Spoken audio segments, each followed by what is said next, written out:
All right, I hope I'm broadcasting. They say I have a bad connection, but you know how it is out here in the woods.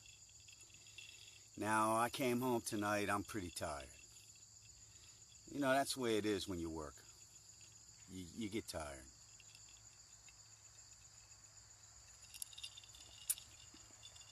I came in the house and I like to catch up with my friends. And I saw a post from one of my best friends. His name is Manny Vega. I think many of you know him.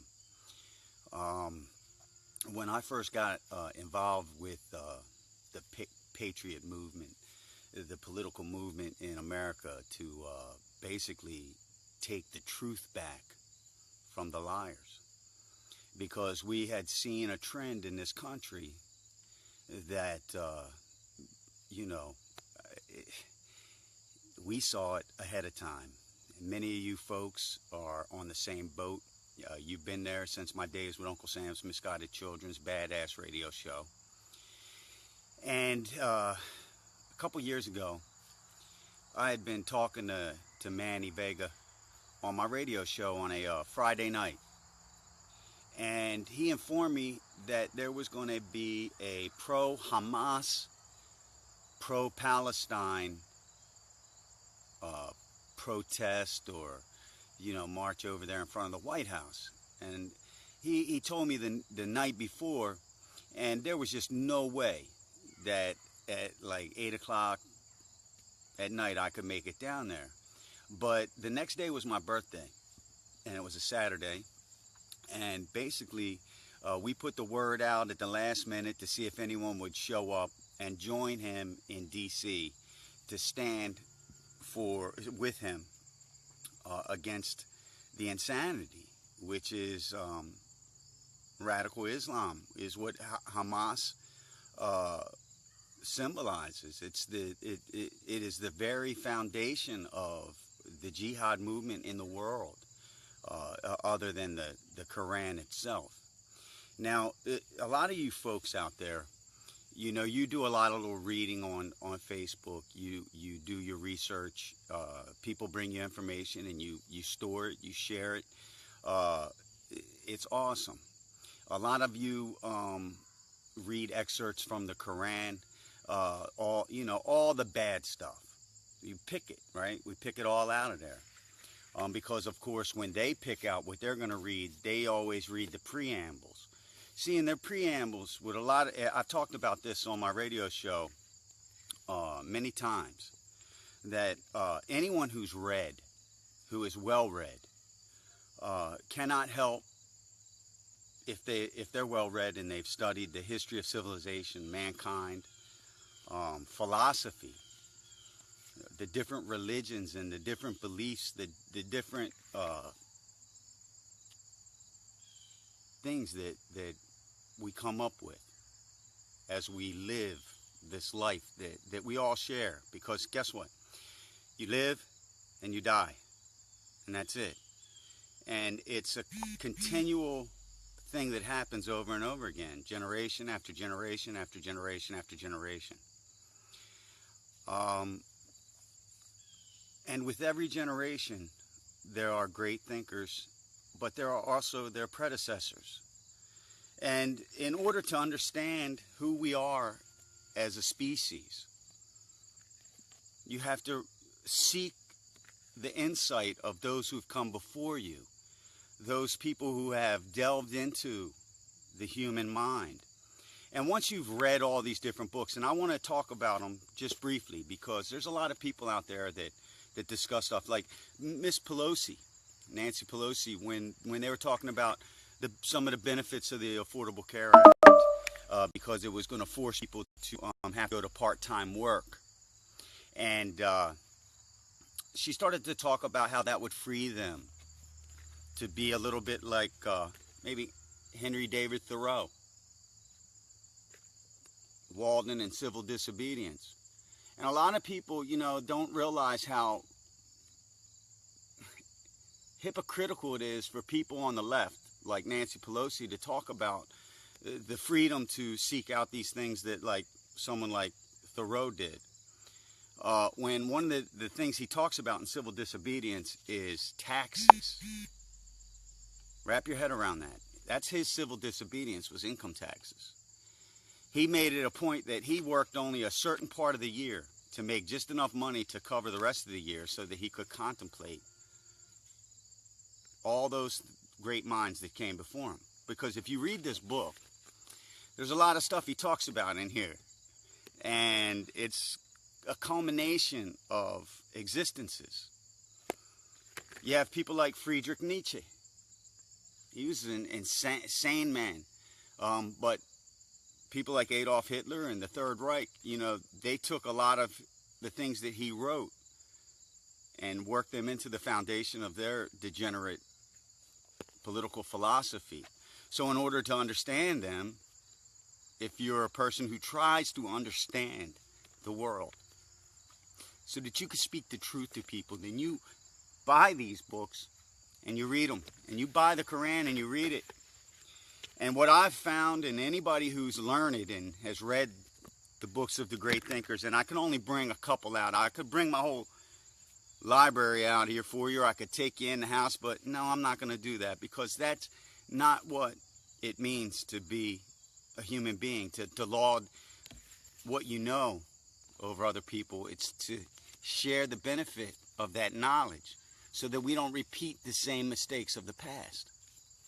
Now, my power's low on my phone, so I'm going to try to make this video short because I've already got the warning sign.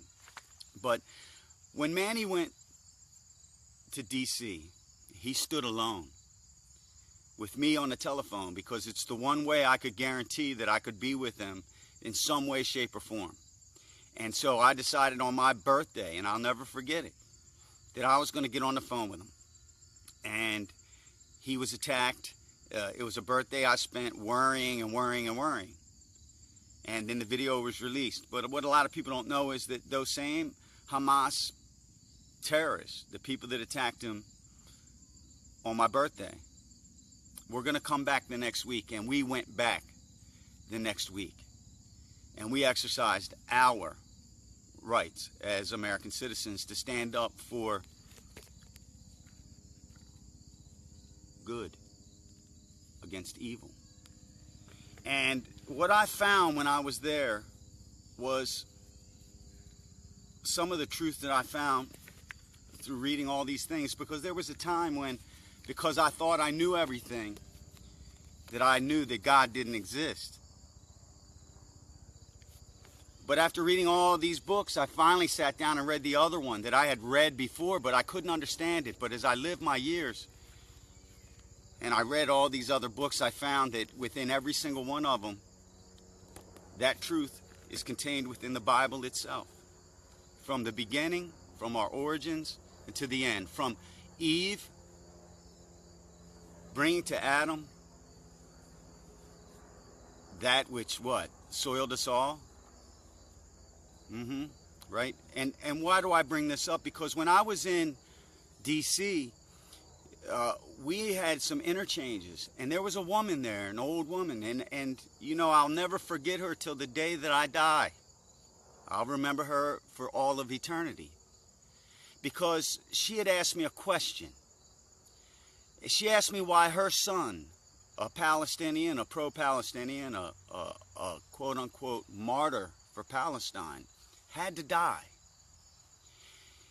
And I didn't really have the answer for her at the time, but as we stood there and we debated with the men and we talked amongst them about our beliefs and why we were there and what we stood for, we started to see a change, because they came to us and they stood and they talked to us.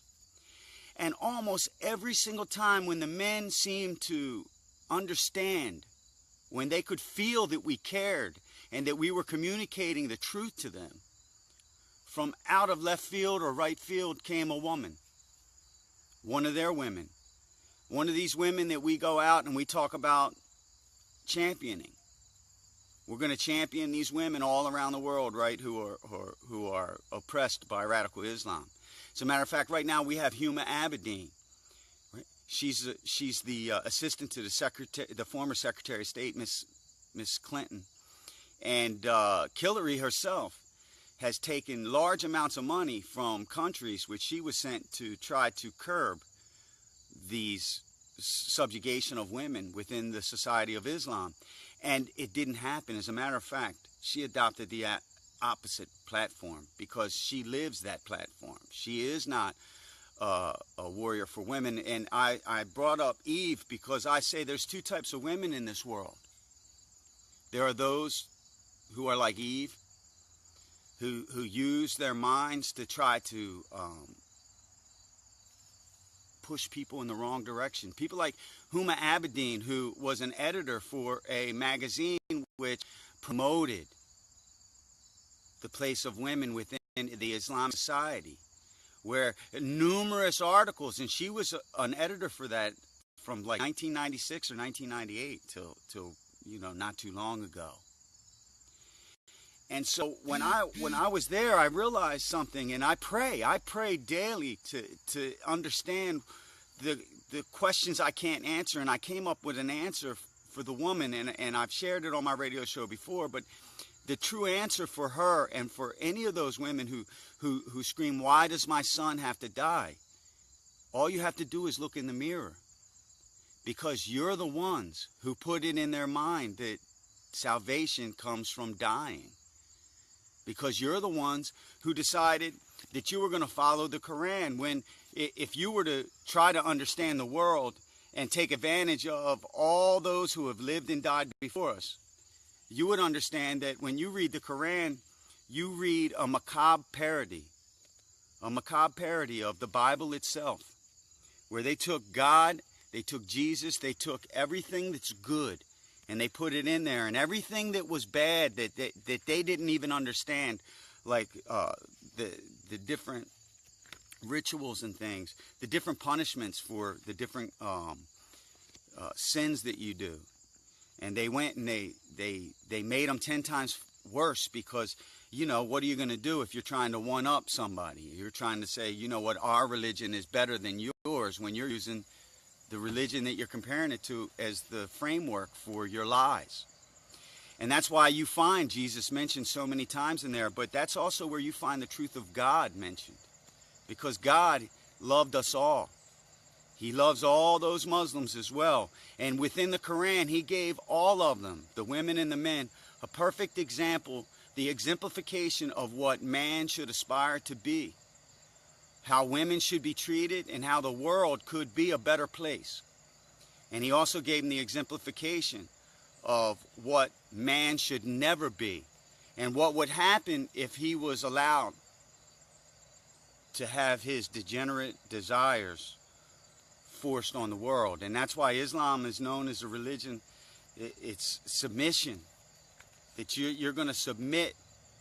And I say to you that if you think that you can be a champion for the women in Islam, who are the very ones who continue to promote their own persecution